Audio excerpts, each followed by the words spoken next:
guys, I hope you're all well and welcome back to another video. In this video I'm going up to see my good friend Carl from Define Coding, and we're also going to be going out for our first proper wheel drive in the M240 and talking about why I sold the BMW M2. So yeah, enough talking, let's get straight into this video.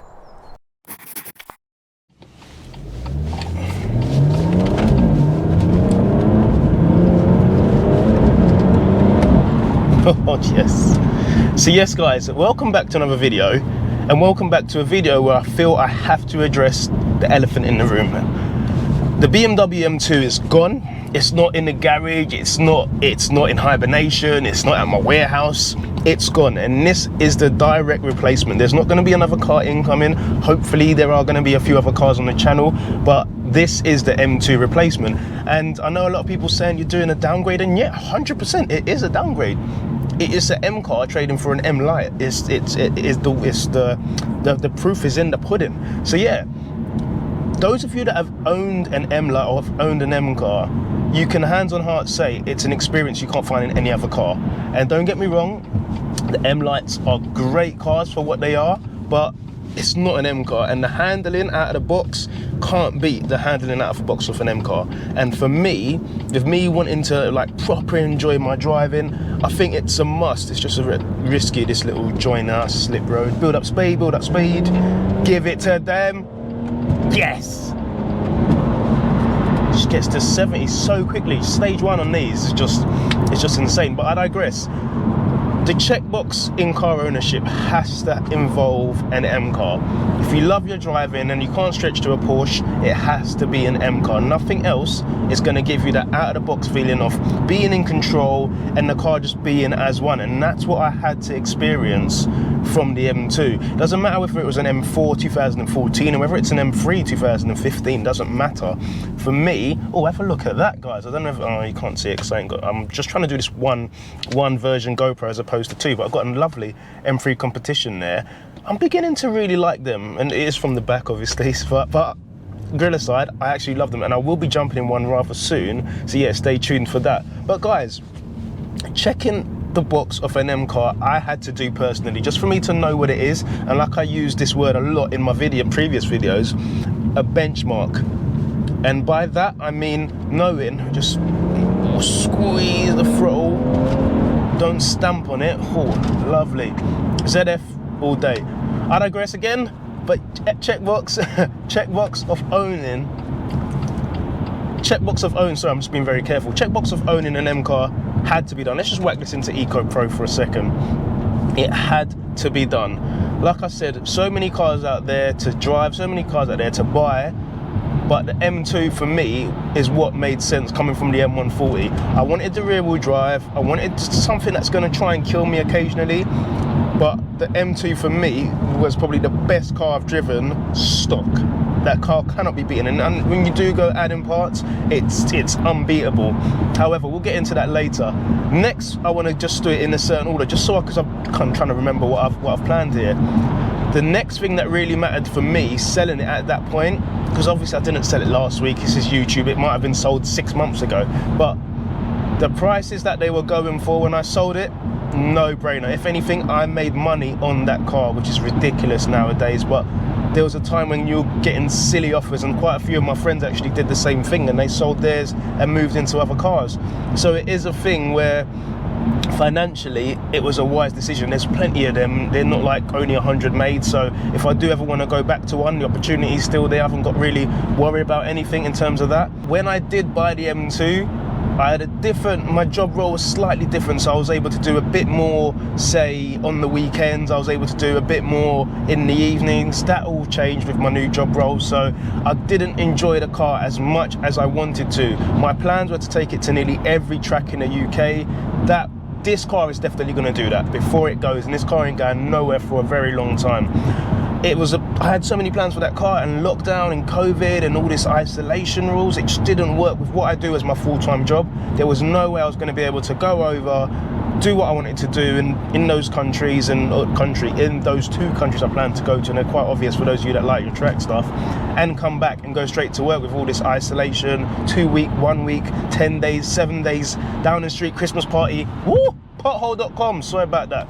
But yeah, it just didn't amount. So it's kind of a bittersweet that it goes, but then again it goes in one piece. So a few people have said to me, Tim, you've only bought the M240 because it's more powerful than the M2. Yes, I've experienced handling.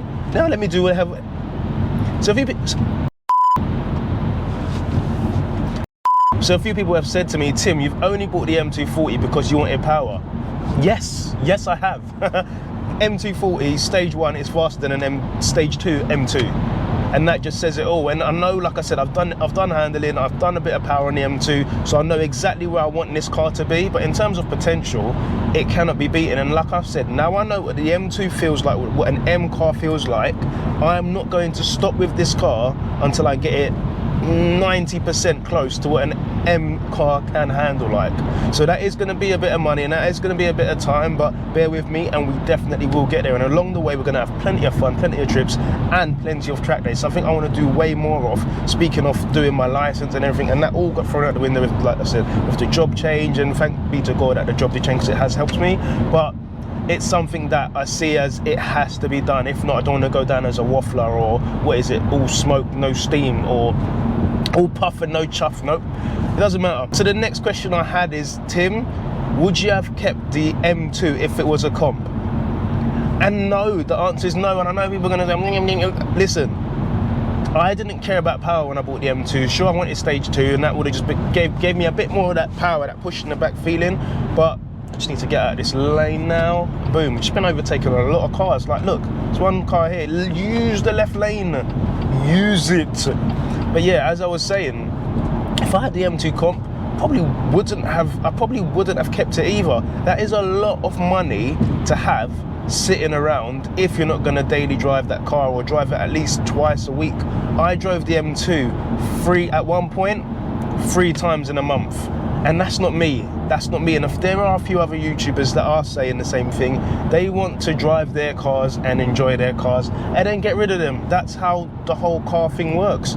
You buy a car that you really like, you enjoy it. When it's time to move it on, you move it on. Not move it on and say, oh, you know what, I wish I drove it more, I wish I did this, I wish I did that. If you're not driving it, get rid of it, because it's just, like I said, that was a lot of money that was just sitting at home, and it just didn't make sense to me. And if I had driven it more, maybe I would have kept it longer. But like I said, my plan for that car was only to experience what M car handling felt like, and I did that. I checkboxed that. I did it on track 3 times, filmed it once. The other time I just annoying steward that wouldn't let me take my GoPros out, and then the other time was just with mates, and I turned up there to drive somebody else's car. Somebody pulled out, and I just said, yeah, cool, I'll pay the ticket. I went on track. But yeah, for me, comp doesn't make a difference. When you're buying an M car, you want the handling. Sure, you want the extra power, but when you're buying an M car, it's all about the handling. So if I had the comp, I definitely wouldn't have kept it. It would have been the same thing. If I weren't driving it, it would have went. I know there's more potential in it, and I know it doesn't sound amazing, but I definitely wouldn't have kept it. So from what I've said, most of you probably assume that it was a financial decision, and to a degree, yes, because again, money to be made, take the monies. But at the same time, when you start tracking an M car, and M car boys will tell you this, it ain't cheap. It ain't cheap. And I know the pads are the exact same from the M cars, M2 and M3 and M4, F80 and all F80 chassis, but pads are the same, that's fine. Discs are bigger. Wheels, because you've got the fatter hips and the wider arches, you can't just go for your normal 8.5J width wheel at the back and front. You've got to go for a 9 or a 10 at the back, and that's when it starts getting pricey, and that's when you start thinking, raw, like 265 tires, 245 tires, or even the alloys. Like I said, 1,500 for a set of alloys, and that's not including the slicks. Then you've got to get yourself a pair of semi-slicks. It just gets really expensive. I've already done some plans with a few companies for this car, and the prices are already, I think I could do 4 jobs for under the price of what those set of wheels. And there are going to be a set of wheels coming to this car. I just haven't decided yet. I am in talk with a couple companies, so yeah, stay tuned for that. But M-Tax is ludicrous. It's not ludicrously tasty. It's It's ludicrously atrocious. There you go. I'm showing you guys what my real job is now. It's ludicrously atrocious. But yes, I digress. I think if you are going to own an M car and track it, make sure you're ready. Make sure you're ready to be going for that PayPal paying free, because I'll tell you something for free, it's not everyday pocket change to get a set of wheels. It's not everyday pocket change to really improve the suspension, and this is what you pay for. You got to pay to play. As I always said, you got to pay to play, and I don't mind doing that, but if I was going to do that, I'd have to be able to see a return, because like I said, once I've done the dampers on the M2, it felt amazing, and I wanted to keep it forever, but it's just the fact that there was so much money in it. And like I said, if I told you guys, and a few people know, the money I got for that car was unreal. And I hope the new owner's enjoying it, because that car is just ready now. Apart from a turbo, it's ready. That car is amazing. So guys, those of you that do own an M140 or an M240, I highly suggest, if you can afford it, to stretch and go and try a hand at an full fat M car. Also, just off topic, this license plate looks very familiar. I think it's my sister-in-law. I think it is Sophie, which is the Fine Coden's lovely wife, and this is a JCW. So I don't know. Are we gonna be reviewing it? Or I might have to speak to him. And I don't know how well you guys can see it, but it's got a Miltech as well, so that might be on the cards. But let me guys know. Let me know, guys. I assume it's got CarPlay and the full works, obviously, with it being part of the Fine Coden garage. But yeah, let me know. So yeah, we are down here at Munich Power, but guys, like I said, the reasons why I sold the M2 are there for everybody to know now. So please, let's move on. There's loads to come on the M240. So yeah, guys, I hope you're having a great weekend, and I'll see you on the next one. God bless.